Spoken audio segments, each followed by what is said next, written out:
Hi everyone, আজকের রেসিপিটার নাম তোমরাই ঠিক করো। এটাকে পোলাও বলবে না ভেজ বিরিয়ানি বলবে। এই ভেজ বিরিয়ানির প্রসেসটা কিন্তু নন ভেজের মতনই হবে, কিন্তু নিরামিষ উপায়। চলো তাহলে শুরু করা যাক সুস্বাদু ও অ্যারোমেটিক ভেজ বিরিয়ানির রেসিপি। পনিরগুলোকে নিজের পছন্দ মতো শেপে কেটে নিয়েছি। এবার আলুগুলোকে অর্ধেক করে কেটে ধুয়ে নিয়েছি। একইভাবে গাজর আর বিনসগুলোকে কেটে নিয়েছি। 500 গ্রাম চাল ধুয়ে ভিজিয়ে রেখেছি। কিছুটা উষ্ণ গরম দুধ নিয়ে তাতে জাফরান ভিজিয়ে নিয়েছিলাম। আর সুগন্ধের জন্য কেওড়া জল, গোলাপ জল আর মিঠা আতর খুব সামান্য পরিমাণে দিই। আর কিছুটা সয়াবিন সেদ্ধ করে ধুয়ে জল ঝরিয়ে রেখেছি। কড়াইতে পরিমাণ মতো তেল দিয়ে আগে পনির নুন দিয়ে ভেজে নিয়েছি। এবার ওই একই তেলে আলু ভেজে নিয়েছি। 1 চামচ নুন দিয়ে, শুকনো লঙ্কা আর হলুদ গুঁড়ো দিয়ে কিছুক্ষণ ভাজতে হবে। এবার আলুগুলো তুলে নিয়ে ওই একই তেলে সবজিগুলো দিয়ে দিয়েছি, মানে গাজর, বিনস যেগুলো কেটে নিয়েছি সেগুলো দিয়ে দিয়েছি। আচ্ছা, তোমরা চাইলে কিন্তু এখানে আরো কোনো সবজি অ্যাড করতে। এবার কড়াইতে যে সামান্য পরিমাণ তেল আছে তাতেই সয়াবিনগুলো সামান্য নুন দিয়ে ভেজে নিয়েছি। সয়াবিনগুলো একটু কড়া করে এখানে ভেজে নিয়েছি। তোমরা চাইলে এতটা কড়া নাও করতে পারো।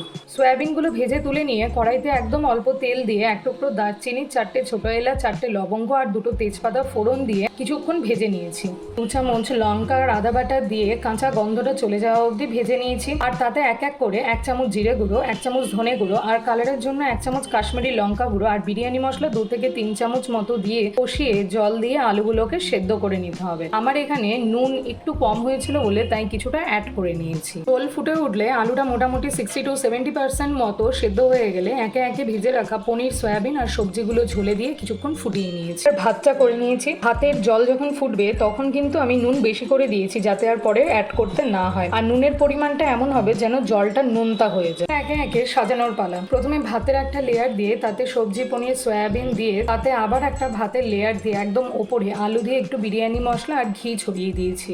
এর সাথে দুধে ভেজানো মিশ্রণটাও দিয়েছি। তোমরা চাইলে ভাতের লেয়ারের মাঝে খোয়া ক্ষীরও দিতে পারো। আর লেয়ারিং কমপ্লিট হলে ওপর থেকে ধনেপাতা কুচি আর লঙ্কা দিতে পারো। আমার কাছে অ্যাভেলেবেল ছিল না বলে আমি দিইনি। মুখটা ফয়েল পেপার বা আটা দিয়ে বন্ধ করে দমে বসাতে হবে। বাসনটা যদি পাতলা হয় তলায় একটা কিছু দিয়ে প্রথমে 15 মিনিট হাই হিটে, তারপর 15 মিনিট লো হিটে রেখে কিছুক্ষণ পর নামিয়ে নিয়ে পরিবেশন করতে হবে। আমি পনির চাপ বানিয়েছিলাম। তোমাদের যদি সেটার রেসিপি লাগে কমেন্টে জানাতে ভুলো না। রেসিপিটা কেমন লাগলো জানিও। আর ভেজ বিরিয়ানিটা বাড়িতে অবশ্যই ট্রাই করতে ভুলো না। আজকে আসি তাহলে, টাটা।